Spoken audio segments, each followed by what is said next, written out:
Most of you know her from radio. Most of you know her from Instagram. Most of you went to school together. Some of you call her daughter. Some of you call her sister. But most of us know her as a voice of confidence, a woman of God, and the CEO and founder of KM Radio. Ladies and gentlemen, confidence has never looked this good. With a standing ovation, claps and sounds, help me invite the one and only Kalekye Mumo!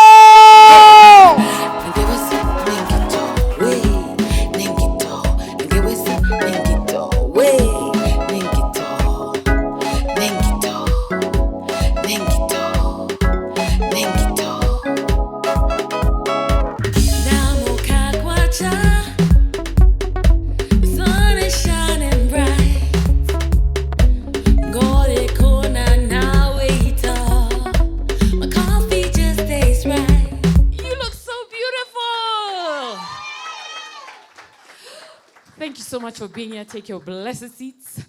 Wow. I can't believe I'm seeing so many amazing people. Mom and Dad, thank you for coming. My family behind there, my brother, my sister, my other sister from another mother, my sister behind there. Thank you so much for coming. This thing of telling love stories, let me tell you guys, I set myself up for distraction. When I was having this plan in my mind, it sounded like a good idea. Then I'm looking at the people in the room, I'm going, what have you done to yourself? Will you do it? Will you pull it off? But let me tell you, I don't know about you guys, but the first time I saw love, I saw it in our home, on the breakfast table. Breakfast was with everyone. Dinner was with everyone. In fact, lunchtime, my dad used to pick us up from school. So we have lunch together, and he drops us back to school. And he used to work all the way on Thika Road at the then KBL, which is now EABL. We were in school, Loreto Convent, Musongari, St. Mary's. He'd drive all the way, pick us up, go home. We have lunch together as we listen to VOK, the voice of Kenya, lunchtime music. If you remember what that music was, please clap for yourself. You're here, you're... Stop pretending, clap for yourself. I know you.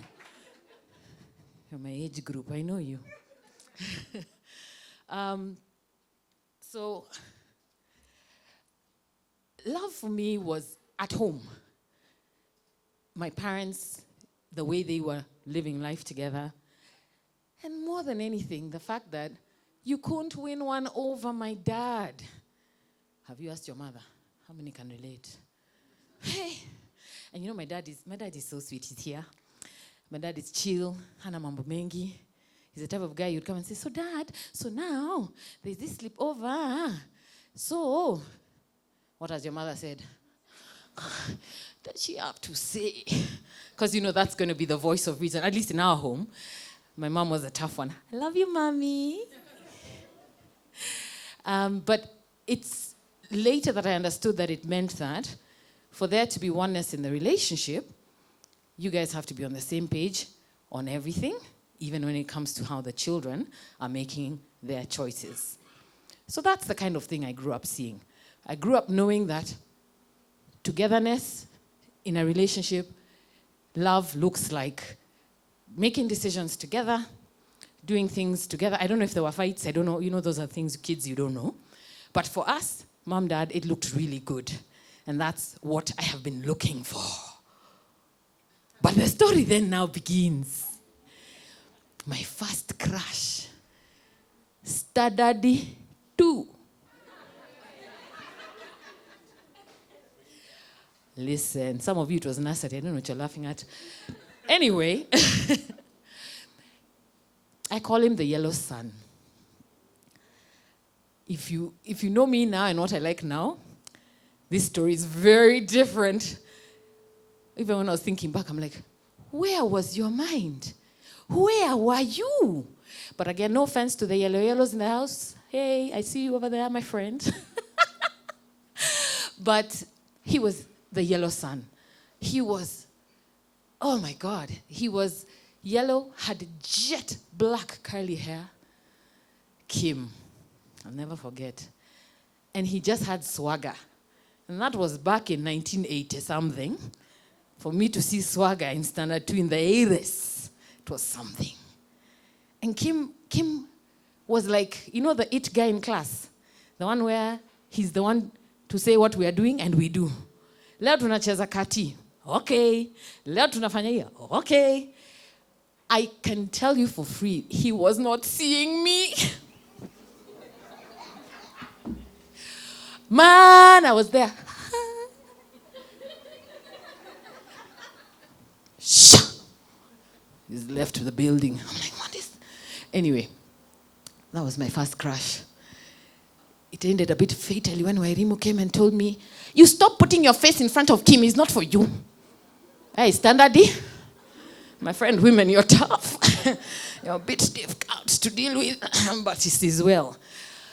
The next time I engaged with boys, I mean, that was just a crush. I didn't even know what it was until later. I didn't understand what it was. Later, primary school, Loreto Convent Musangari girls, if you're in the house, just whoop, whoop, whoop, whoop. Yeah, I see you. And the beauty about being in Loreto Convent Musangari is next door is who? St. Mary's boys. They're there. They are boys. Teenagers. When you think about how excited and excitable you are at the excitement of they're boys. Oh my God. But see, I grew up with 3 of them. I have 3 older brothers, guys. 3. The power of 3. It ain't easy, but I have 3. And so they were in that school, and those lunchtimes that were being picked up meant I used to walk to St. Mary's because it was an easier route for my dad to pick us up as we go home for lunch. So, you know, I was an awkward kid. I was, well, blessed, as I still am, yeah, in the round way. Yeah. Then now they added round glasses. Zile za roto. Yeah, so I was an awkward teenager. And so all the guys I was thinking and I'm seeing and I'm excited about, I just, you know, might as well just have been an brother. Again, I have 3 older brothers. I didn't get it then. I thought it was me. I thought it was the way I looked. But it was really the fact that I had 3 brothers in that school. Do you think any boy is going to talk to you when they know who your brothers are? The proverbial story of my life. Thank you very much, Monsieur Oka. I see you in the house. Yeah. They didn't actively do something, they say. But the fact that they existed was the bane of my existence when it came to dating. Just their sheer and then we just ended up going to similar schools all the time. Anyway, let me just.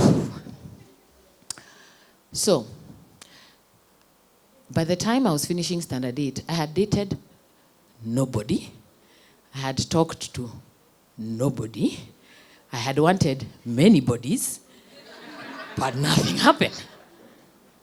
Hey!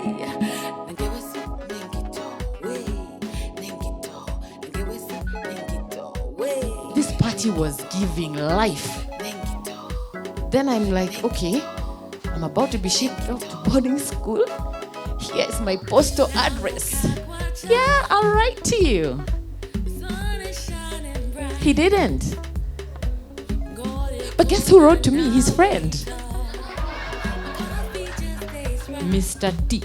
He's a nice buddy. You know, chicks, we have this misgiven identity of, I can tell this guy everything, he's just my friend. You friend zoned him. How did he get my postal address? Guys, come on, think about it. Me, I had a personal contraceptive. Personal. I love her, but she was my personal contraceptive. She told me every time. And I'm going to say it first the way it came out, then I'll tell you what it means. Why am I sisia? If you know, you know. If you don't check yourself, you'll get pregnant before you get married.